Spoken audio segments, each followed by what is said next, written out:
Welcome everybody back to the Johnny Drinks podcast. I'm your co-host because there's two of us. Co-host Johnny. I'm here with my father. This is John. And our good friend as of recent, Tom Maas. How we feeling, Tom? We're doing great. Great to be in Frank Sinatra's birthplace and growing grounds, because Sinatra was a huge whiskey drinker. Yeah. Well, he liked Jack Daniel's Three Fingers. Oh, I got some great stories about Sinatra. Yes. Well, yeah. We may hop right into that with Jack Daniel's. Yeah. Before because that may be the first topic. I'd love to hear about that.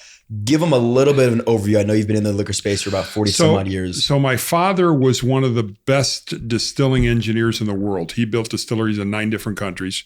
Distilleries for like Chivas Regal, Mount Gay Rum, Cabo Wabo Tequila, Canadian Club, Seagram 7 Crown, all these different brands. And I kind of grew up with him in the business. I really embraced what he was doing. And to the fact that I actually made my first batch of whiskey when I was 11 years old. Wow. He was building a distillery up in Canada.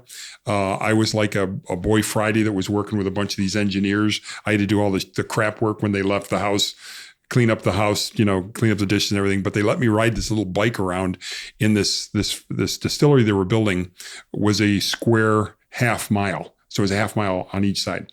They have no cell phones then, no fax machines. This is back in the 60s. So I would ride around the distillery on a bike with a big basket in the front delivering stuff, messages, whatever. Well, one day they said, bring, where the yeast is? Yeah. I'd go to the cooler, get the box of yeast, put it in my little bike, run to the distiller. We go in, he says, help me unwrap. I'm unwrapping these big blocks of yeast.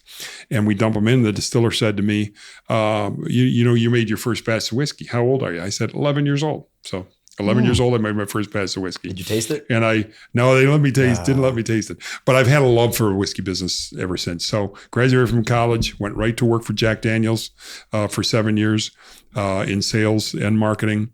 Then went to work for Canadian Club for about 5 years. And then my last job was with Jim Beam for about 17 years. And I was my last job was director of bourbon worldwide for them. So I went all over the world selling Jim Beam, which was a really, really cool job. What year is this as you ended your career? So my career ended with them in 2005 and I was going to retire. And then I went home and invented a little drink called RumChata. Whoa. Brought the RumChata brand out and sold it myself for 12 years. And in 2021, sold it to the Gallo Wine Company. Hold on. So you created RumChata? Invented RumChata in my kitchen. In the kitchen? In my kitchen. Hold on. We got it. We got so much to unpack here. Which is interesting because I'm a whiskey guy at heart. But one of the things I did when I was at Jim Beam was we invented sour apple pucker, which you make appletinis out of. And that's a story in itself. Is the reason that product got invented. We had a new product development meeting and we were talking about trying to appeal to kids that were turning 21. What would they like to drink? And we're not appealing to underage kids. We're saying, if you're a 21 to 25-year-old, what were you eating when you were a kid? And it was very different because it was the age of Sour Patch Kids, Airheads, Jolly Ranchers, right?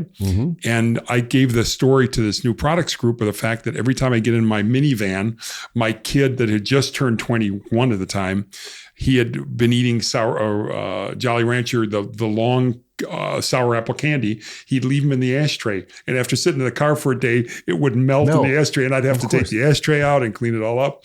And the chemist said, I can match that flavor. You think sour apple Jolly Ranchers are good? I said, yeah. And it led to the appletini, which just exploded after that. So, wow. And what year was that? That was 1995. Wow. Yeah. And then that gave you, so I did a lot of work in liqueurs, right? But I also was a whiskey guy. So I always wanted to work whiskey and I always got back to the whiskey side, so. That's so cool. Yeah. When did you start working in liqueurs? Because you were at Jim Beam at the time. Well, right? When I worked for Jack Daniel's, one of the jobs, they had a line of liqueurs called Bowls. It's an old Dutch liqueur line, which is still out, very high end. When I went into the home office, that was my first job.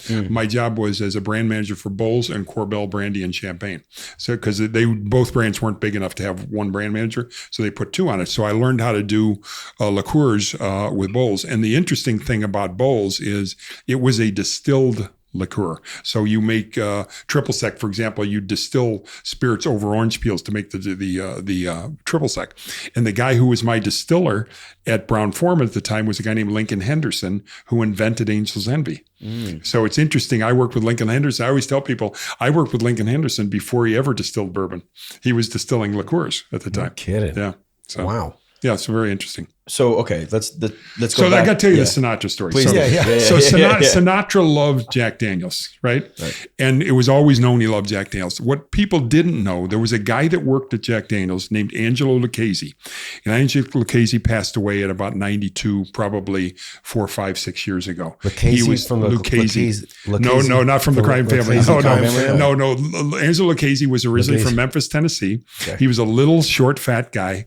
I always said he looked like Mr. Magoo. He was a little fat guy, round, but the nicest guy you'd ever meet in the world. And he had one arm.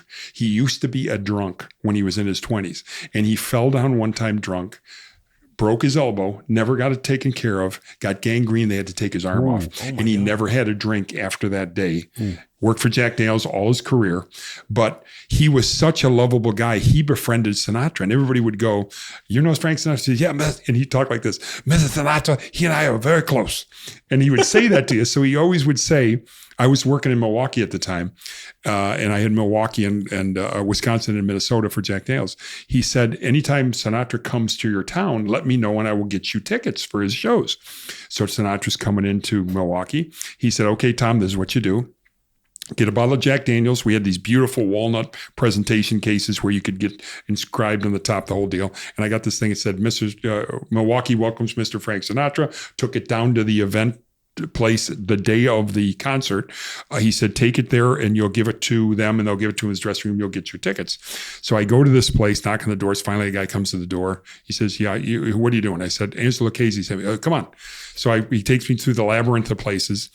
I walk into a dressing room and there's Frank Sinatra with the Buddy Rich Orchestra. They had just come off a sound check. Now, this is before cell phones or anything. I don't think I'm going to meet Frank Sinatra, right? Right. And he's like, Jilly, who we got? Jilly was Jilly Mack. His bodyguard was the guy that was taking me in, right? It's bigger than you. So Jilly said, no, Jilly was a typical Italian. He looks like a mobster. You know what I mean? He had the look to him, but he's a good guy. So he says, Frank Sinatra, as I walk into him, they all kind of stop and look. And they said, Jilly, who we got here? He goes, friend of Angie's. He said, oh, any friend of Angie, how you doing? I gave him the thing. He said, thank you very much, the whole deal. And he said, Jilly, we got tickets for him tonight? He goes, yeah. So they'll be at the will call. Go to the will call. I'm in the first row, sitting next to Bob Uecker. Wow. You know Bob Uecker? Yeah, of and at the course. time, Bob Uecker was in the light beer commercials where must be in the front row. Yep. So what am I doing? I'm sitting in the front row with Bob Uecker. That's great. My wife is here. I'm here. Bob Uecker's here. I go, Bob, hey, we are in the front row. He turned his back on me and never said a word to me the whole concert. He didn't want to hear that slogan, but it was my brush with Sinatra. I didn't get to shake his hand or anything, just said hello to him, but it was pretty cool. Oh, That's that's a great story. How was the concert? It was phenomenal. You know, it was when his voice wasn't as good, but he was such a song stylist. And Buddy Rich Orchestra, give me a break. I mean, Buddy Rich was a phenomenal drummer. I don't know if you knew. And he traveled. He would do Nelson Riddle and Buddy Rich in different tours, and this happened to be the Buddy Rich Orchestra. Yeah. What year was this? I'm guessing it was probably 82, 81 in that range. Okay. So 83, maybe. No, wait, probably 83, 84, somewhere in there. So he was older though. Yeah. It was his second run. Okay. Oh, he was good. He just Yes. couldn't, he'd years of smoking and drinking. And he'd tell everybody his velvet voice from the 50s was gone. Right. But he was such a presence on stage. It was like, wow, it was like he was having a private concert with you, Just seeing him up there Yeah. was probably. But the coolest thing was that this Angelo Lucchese, who you'd meet the guy and you go, yeah, right, Frank Sinatra? He truly was. I mean, I walk in the room and they see his friend's Ange, and all of a sudden I'm in the group, That's because crazy. Angelo Lucchese, yeah. In fact, they did a bottle. Jack Daniels did a bottle on his 90th birthday, the Angelo Lucchese bottle. I think it was in the mid 2000s, like Really? 2005 or 6. I saw it. Yeah. They did a Frank Sinatra bottle too, right? Oh The yeah, whole setup. yeah. When was that? Were you with Frank? Well, they've done. We used to do a lot of private label bottles, Yeah. And we would do different people. And Frank used to get one, back in the 80s, 90s. But the actual one they sold, the Sinatra Selection, Yeah. I think came out in the 90s. Really? And it's yeah. still being sold. Yeah, I think they still. I'd still Why sell not? it. Of course you Why would. not? Still sells. Yeah. Well, I love that. Like, I touched on about the whole three fingers. He would ask, how much or what you're pouring. And he would say 3 fingers. So you put your fingers against the bottom of the glass, fill it up to the So Angelo top used of to the tell third us finger. the story about Sinatra was always concerned that he was the best tipper in the world, right? So Angelo Casey said, I remember this one time we were in Sinatra. He said they were actually in Chicago.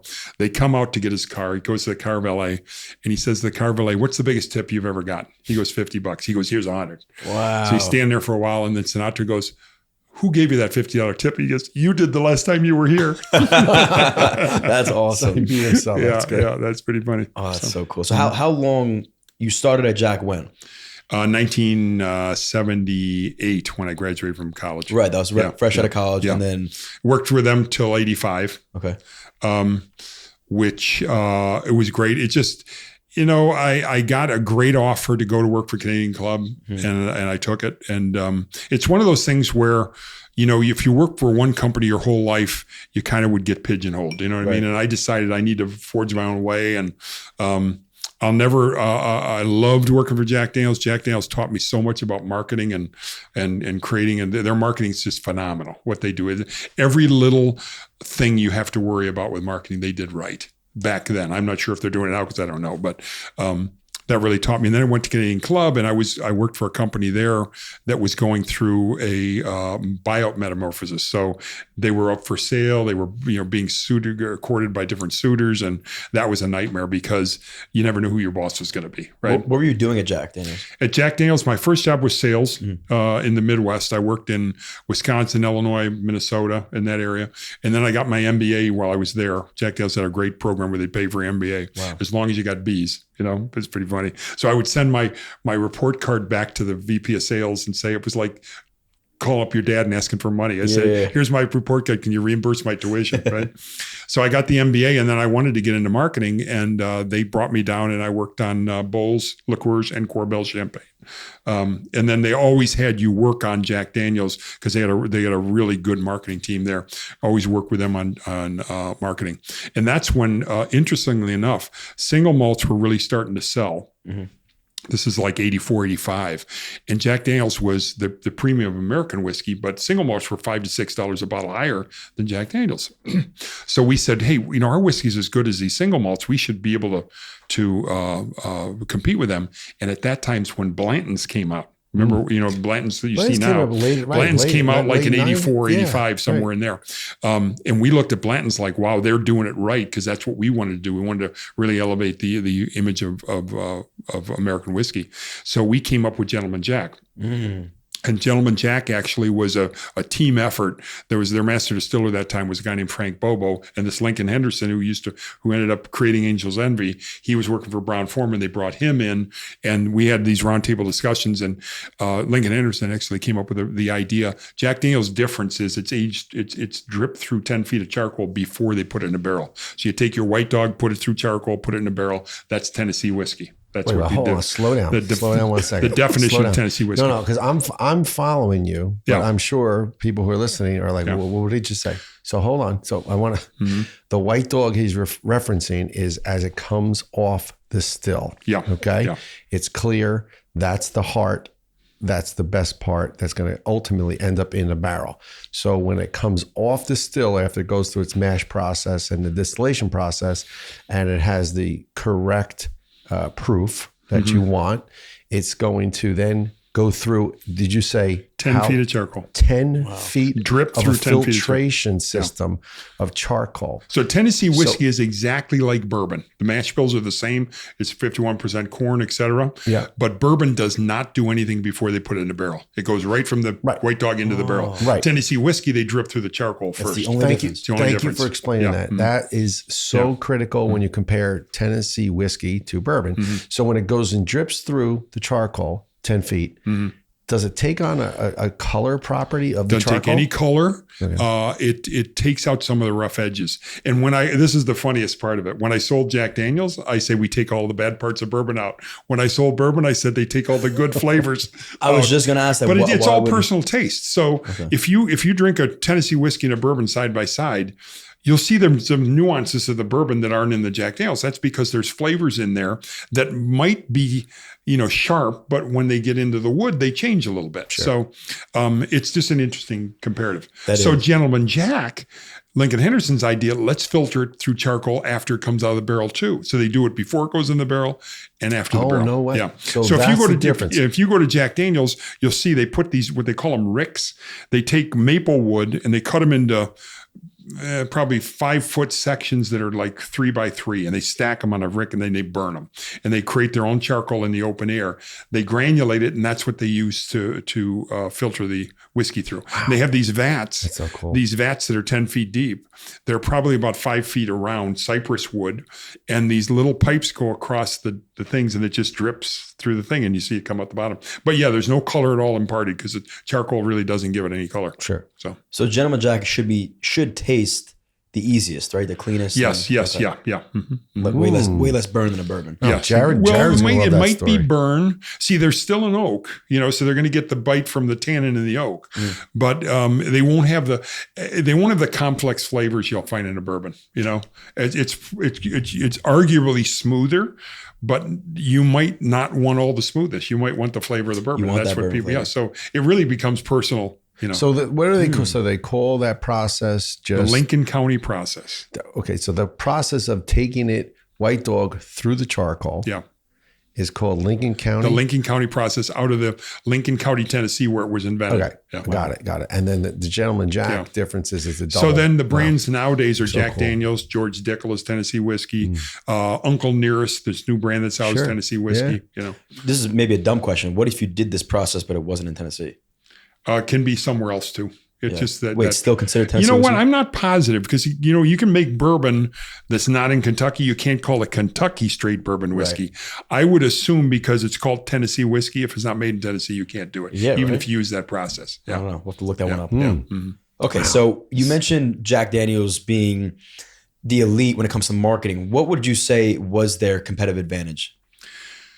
Well, they made it that charcoal mellowing process. They had advertising that just said charcoal mellow drop by drop. That's what they said forever. Charcoal mellow drop by drop, drop by drop. And they would have people at the distillery and they'd show them the process. They'd let them drink the White Dog that went through there. And by the way, do you know why they call it White Dog? Yeah. A lot of people don't know this. And I looked online to see if people knew online. You talk to the whiskey guys because the whiskey right off the still is white and it's got a bite. Mm-hmm. That's why they call it White Dog. And you look online, nobody knows that. That's just the old whiskey guys used to say, yeah, it's got a bite. Yeah, I remember I watched it was Buffalo Trace was highlighted. It was called Neat. Mm-hmm. I watched that on, I think it was Netflix. And they talked about that. One of the older, I forget who it was, one of the older distillers called it the White Dog. I was like, that's the first time I heard it called the White Dog. And from that point forward. Now it's interesting. The stills are so good now because they're computer controlled and everything. The White Dog is actually, I've tasted a White Dog from when I was at Beam, when I was at Jack Daniels, and now the White Dog we make at our place. The White Dog now is so much better because you get the controls on the still are all so good now. Right. And if I'm understanding what you're saying correctly, because the controls are so good, technology is advanced. The day of someone just smelling it, tasting it and saying, oh, that's not the stuff. That's the head. We don't want that. The heads and tails. This is the heart. Mm-hmm. Now they get probably more heart. Yeah. They get more heart. And we were talking to a few, okay, so you understand that. We're talking to a few other people about the same thing, about the process. Mm-hmm. So that's really interesting. Yeah, as well. It's very interesting. Wow. Cool. So crazy. Yeah. So you're at Jack Daniels. Post Jack, where do you go from here? Canadian Club. And one of my jobs at Canadian Club was I worked on two things there. I worked on Canadian Club and I also worked on their liqueur lines. That's where they hired me because I had this experience with bowls. Hiram Walker liqueurs at the time were a very big liqueur line. And they had brought out a brand called Häagen-Dazs. They had a Häagen-Dazs cream liqueur, which they had licensed from Häagen-Dazs. And that's awesome. And I worked on that brand too. And it was interesting because that's when I first everybody assumed that Häagen-Dazs was just going to blow the liqueur market apart. And what happened was we brought out a brand that tasted like Bailey's. And people expected Häagen-Dazs because they had flavors like rum, raisin, and coffee and all this stuff. They expected it to be one of the Häagen-Dazs flavors, but it tasted like Bailey's. And people were like, this tastes like Bailey's. Why would I drink this? And the product failed miserably, even with the Haagen-Dazs name. Haagen-Dazs is a fictitious name. Yeah. Right? It means nothing. Everyone associates it to be German. Yeah. Right. And it's fictitious. Yeah. But I got to tell you, now I want some ice cream and I want some bourbon. I'm going to make a bourbon ice cream float. But the interesting thing I was going to tell you is what I learned from that experience when I brought out RumChata was all the cream liqueurs prior to RumChata tasted like Bailey's, because everybody thinks that's what people like. And I said, no, I'm going to got a cream liqueur that tastes totally different than Bailey's. And what happened was people got it. They're like, oh, wow, is this good? Because it was different. Now, maybe they didn't want to drink cinnamon or whatever before, but I learned that. And that's why I say that I've learned so much in my career from these things that happen. And that was a disaster for Hiram Walker. I mean, they lost millions of dollars on the thing.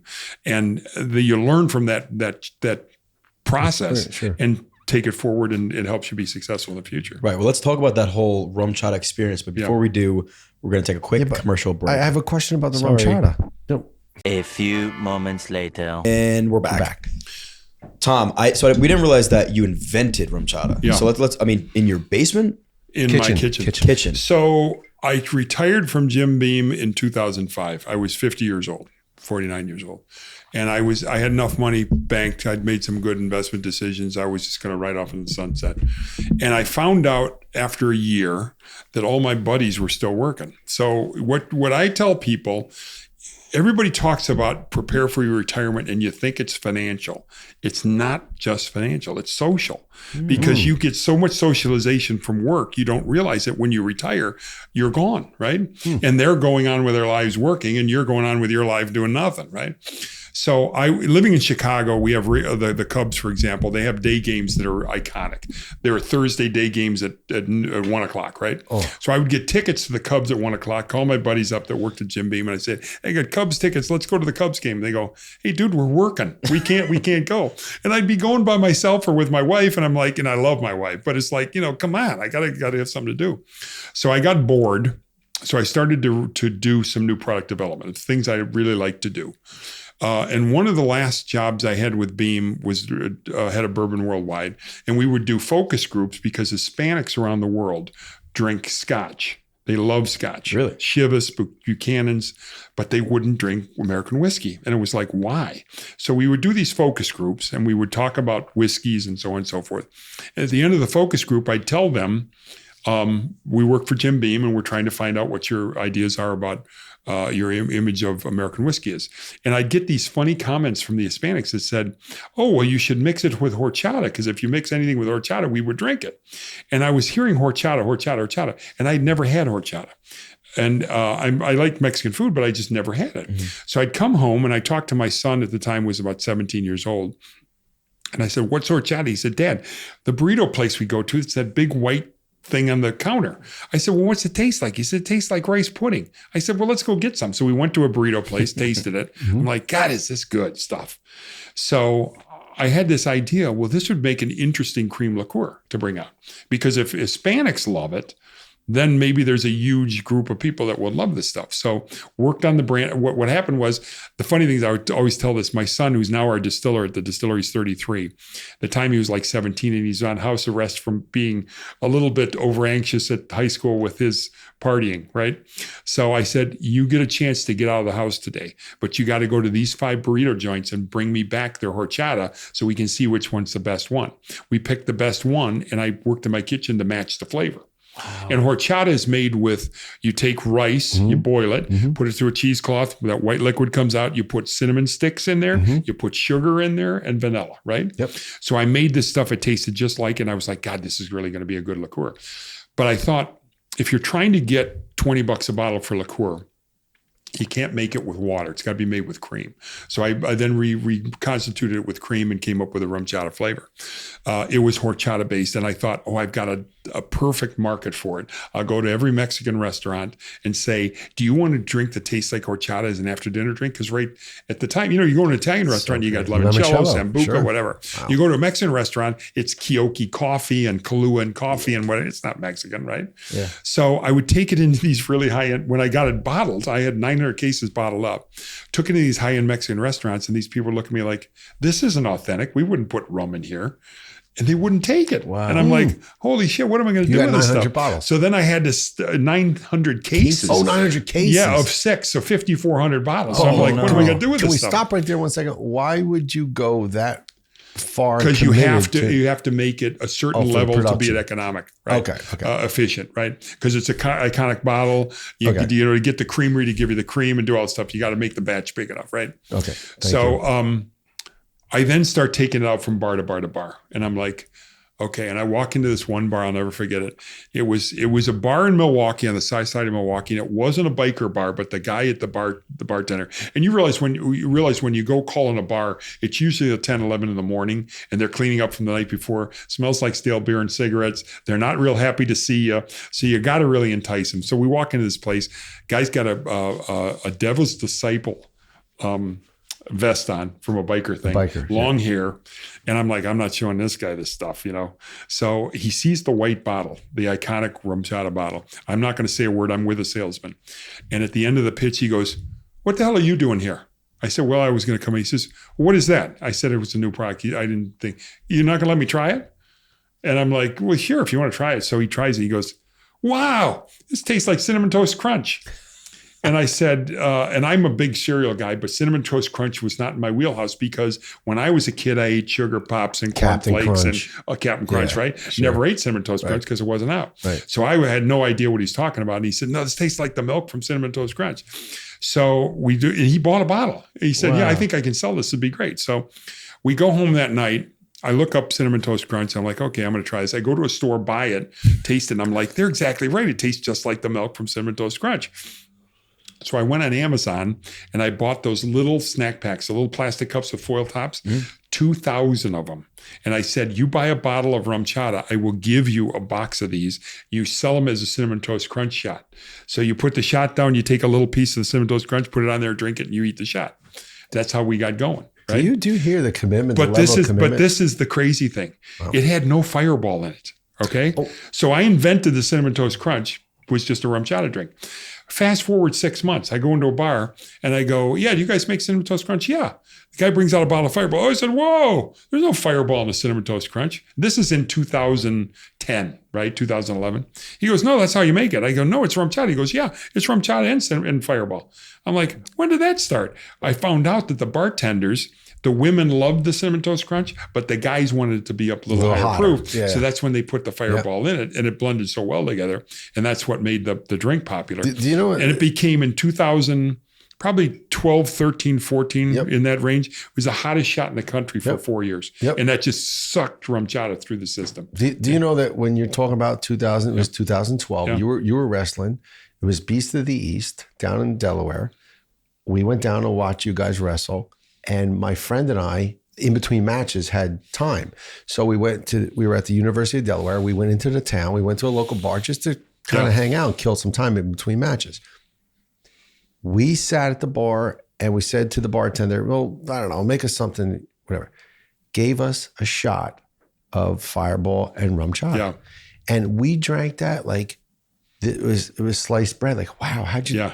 It was unbelievable. It was the first time. It's a really good drink. It was the first time we sat there so long drinking RumChata and Fireball. Yeah. We looked at our watch like, oh, we got to go. We run back. And I regret this because I just missed him starting. I caught him in the second period of his match. I'm like, oh God, I'm such a bad dad. But I had such a great time drinking RumChata and Fireball. I forgive. Well, I appreciate the business. Exactly. Well, wait, so when you walked in the first time and corrected the guy, did he know who you were?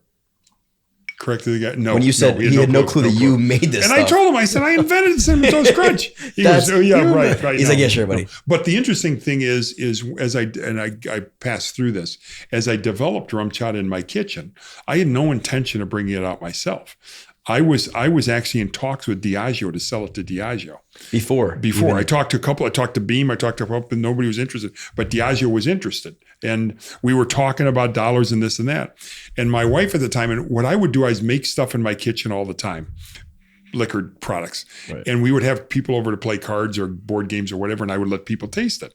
And my wife at the time, I've been retired for like a year and a half.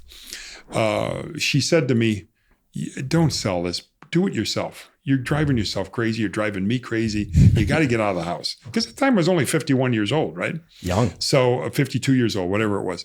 And I said, okay, yeah. So I called up my dad at the time. My dad was retired. And I said, Dad, we've got to find a place to make this. And he said, it's a cream product. We don't want to just go anywhere because unlike vodka, where you run vodka through lines and it cleans itself, really, because the alcohol, because of the butter fat in cream, if you get somebody that doesn't clean their lines out real well, you can have some real problems, right? Yeah.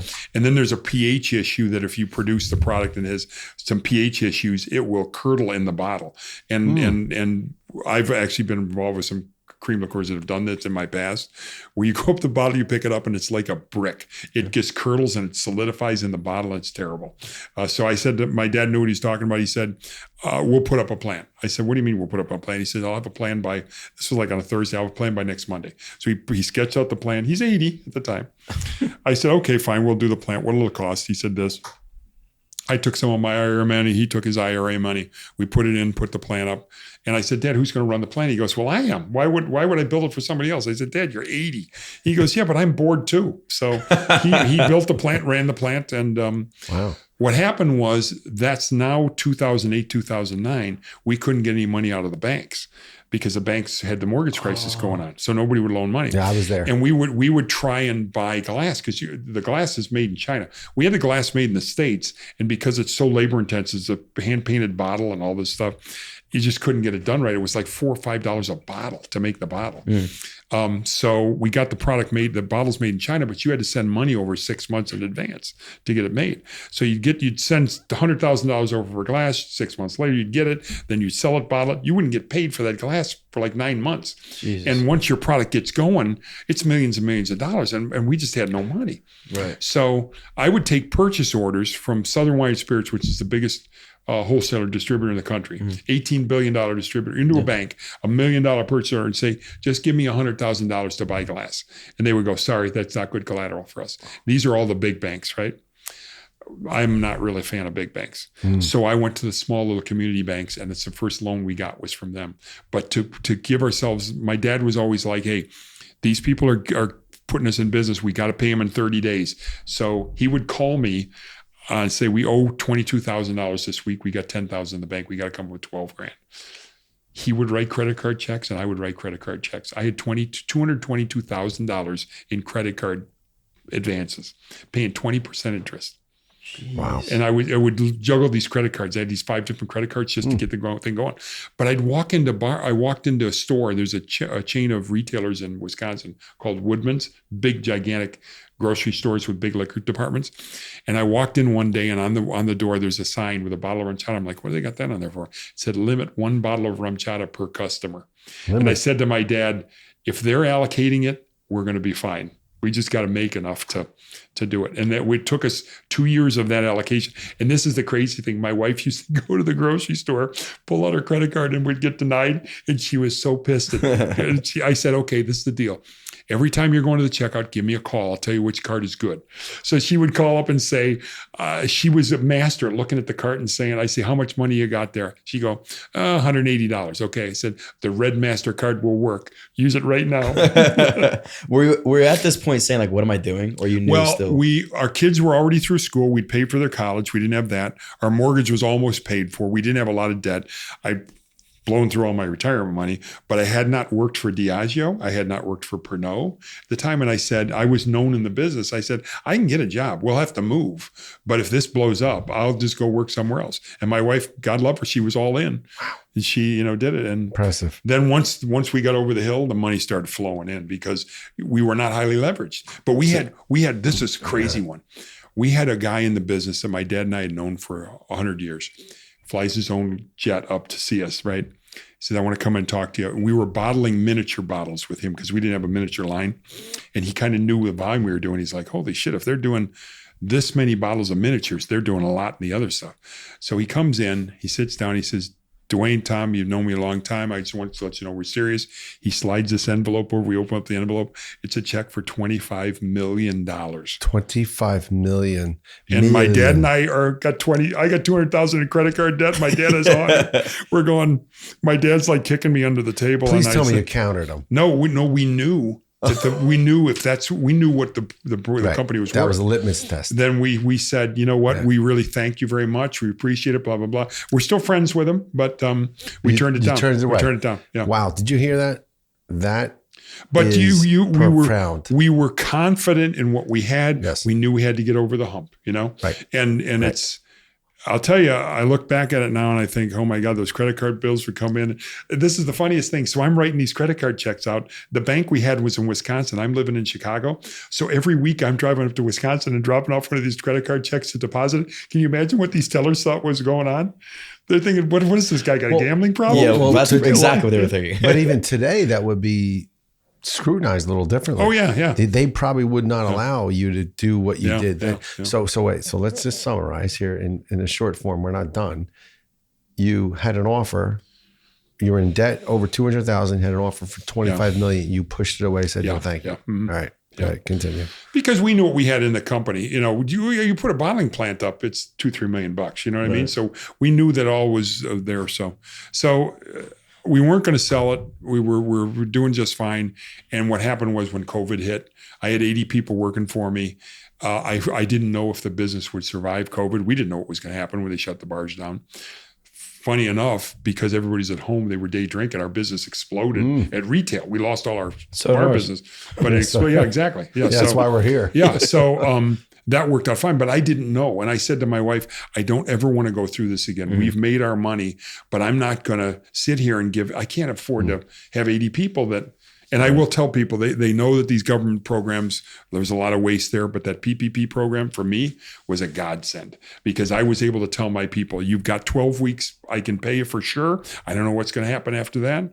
We'll find out and go. And it was a great program for a small businessman like me, you know.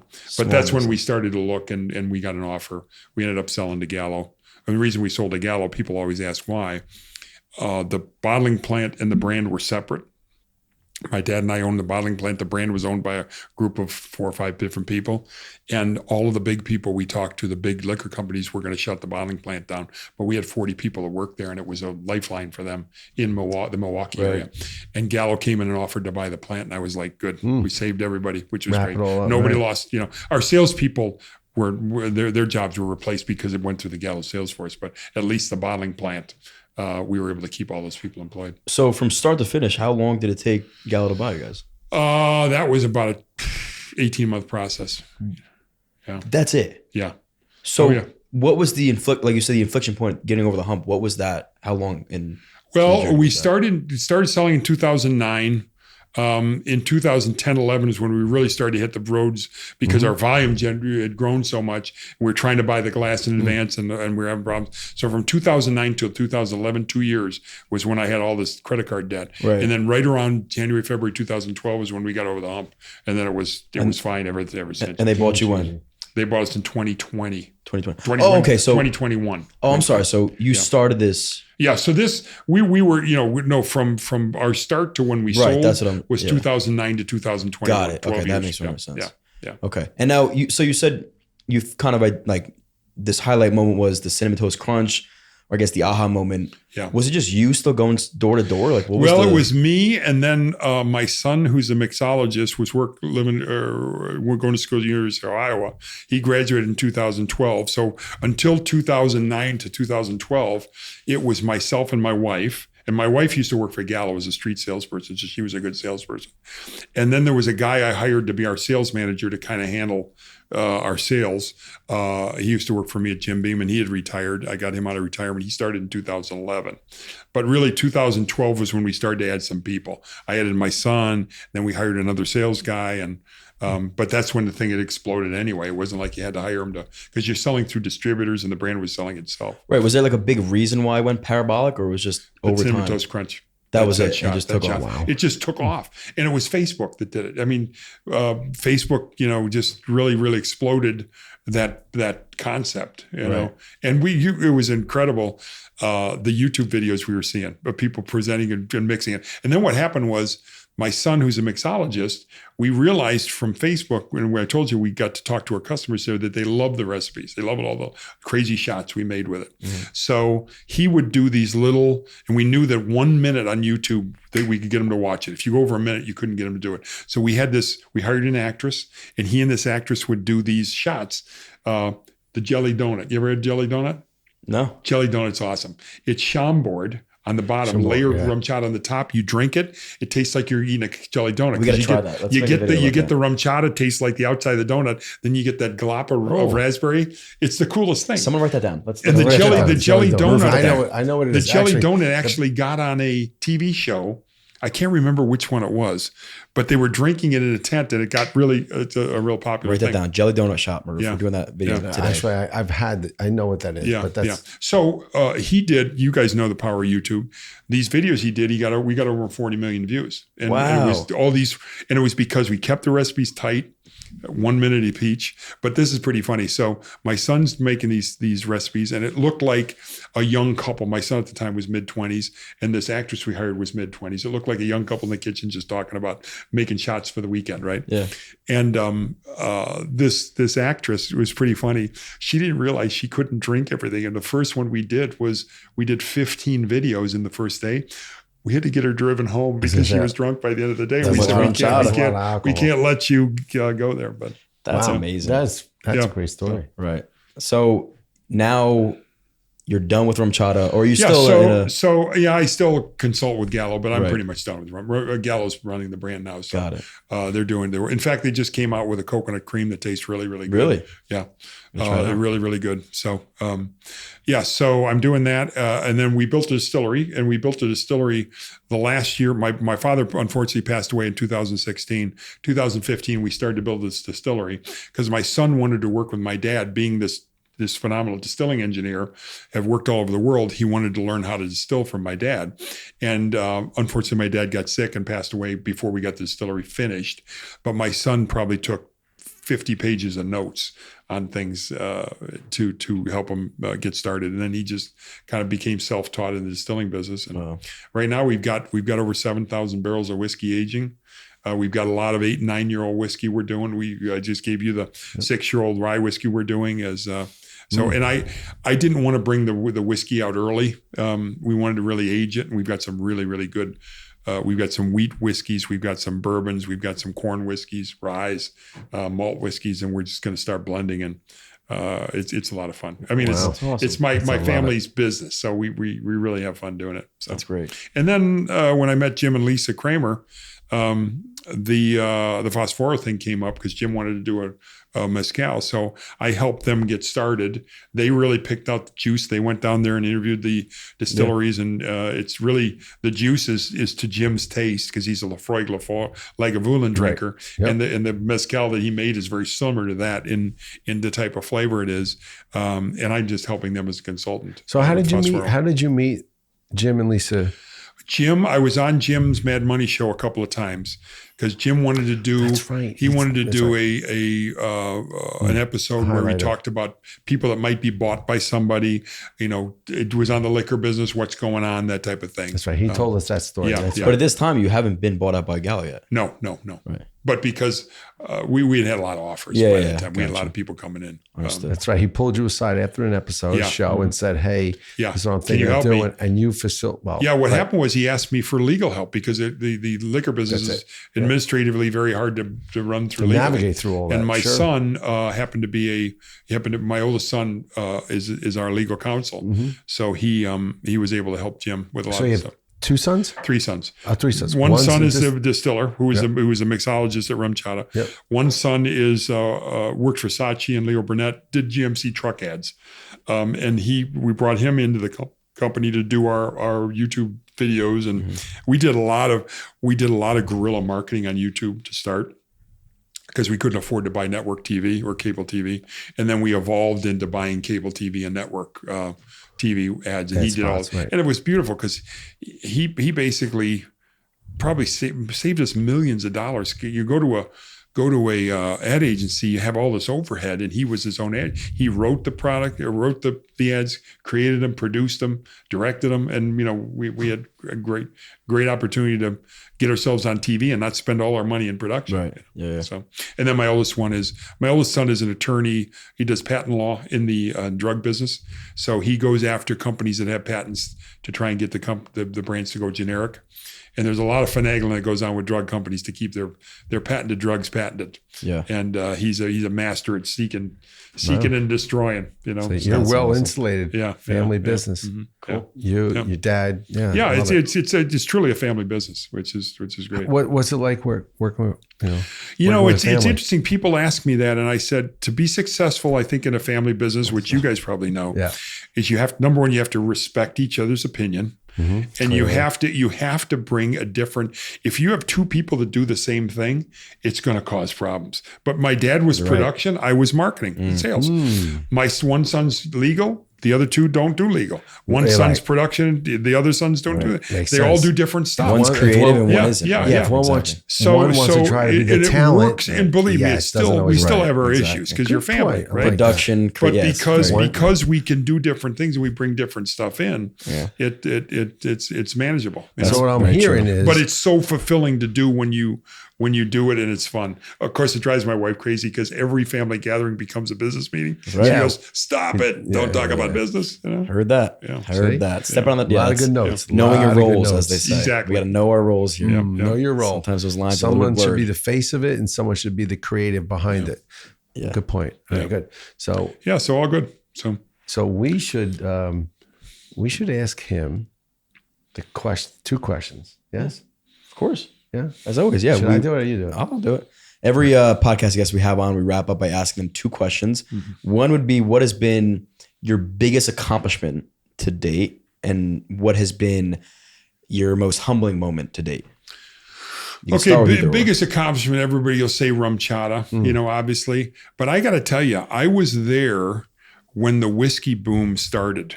I mean, I was at Jack Daniels when we cut a Gentleman Jack and Blanton started. I was at Beam when we created the small batch brands. There weren't all these whiskeys out back then. And I talked to my buddies at Jim Beam about all the stuff we had to do back in the early 90s to try and get people to drink whiskey, American whiskey, because people didn't respect it. And I'll tell you, it's a silent role.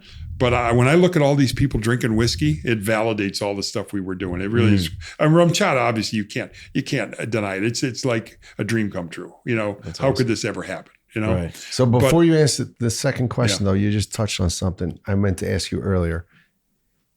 The craze you're talking about, where the dark spirit came back into play, because it was very much in play in the 60s, 50s, 60s. It went out in the martini world, experience of 70s. Vodka world, rum 70s. world. Where you went vodka in the 70s, then you went rum in the 80s, then you went into martinis in the 90s. Right? Yes. And then it changed when you went to heavier, bolder Cabernets, cigar lounges. Yeah, exactly. And it came back. It came back in the 90s, the dark spirit came back. So when it came back, and there was a place where in the 70s, the whiskey and the bourbon space tried to compete with the lighter colored.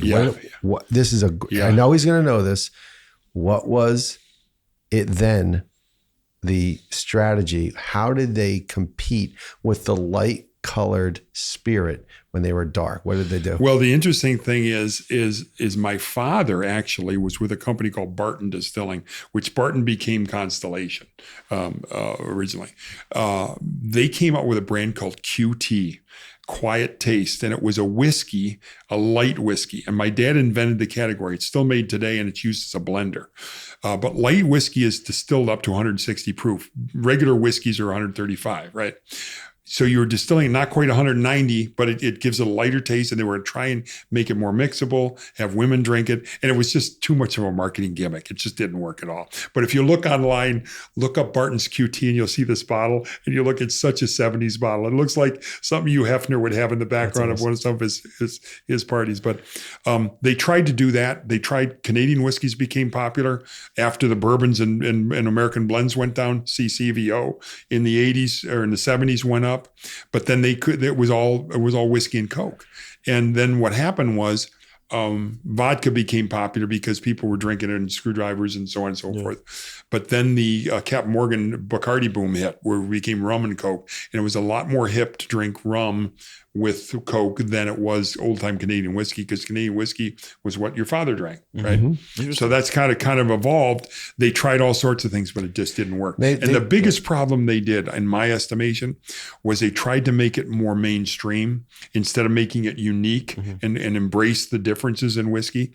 And, it's interesting because everybody talks about Mad Men, that TV show made the whiskey popular. That was a catalyst, but really what made it popular is the big distilleries, Beam was one of them, were coming out with these small batch whiskeys. They were coming out with their best whiskeys and really showing people what good whiskey could taste like. Yeah. And if it hadn't all happened at once, I'm not saying Mad Men didn't have an impact, but it wasn't everything. It was really the big distilleries decided to really put their good whiskey in a bottle, put it in higher proofs, and give people an opportunity to really experience whiskey in a really good manner. So with all of that era that you're talking about, that space, the 86 proof came of something that was identifiable, because the higher proof bourbons, as you said, we come off the still 160, go in the barrel, no higher than 120, right?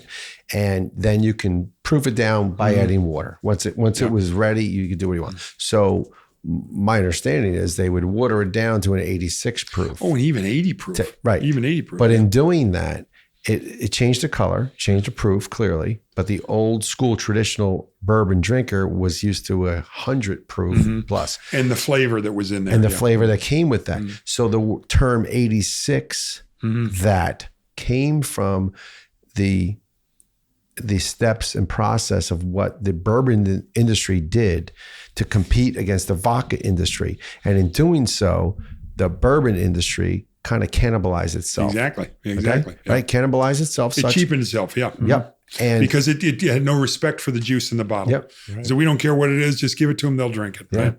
Yeah. And it changed. It changed and stagnated the production of otherwise what are better, deeper bourbon. We could talk all day about this. Maybe we should let these guys go and we'll just talk about bourbon. But the humbling thing is to me, I have had 3 or 4 mentors in my life that have been, they don't know the influence they've had. One was my father, obviously, but then there were a couple other guys that I worked with that were, we were way gone from this world before I had my success. But it's like, I wish they knew. I wish I could go back in time and tell them what the impact they had, That's deep. That's big. That's cool. Appreciate that. Well, Tom, thank you so much, man. This has been a great episode. I hope you guys enjoyed it as much as we did. That's it for today. Anything else? Love it. No, I love this guy. Thank you guys. Hey, thanks again. Love you. We're going to talk more after this. Cheers, everybody. Cheers. Thank you.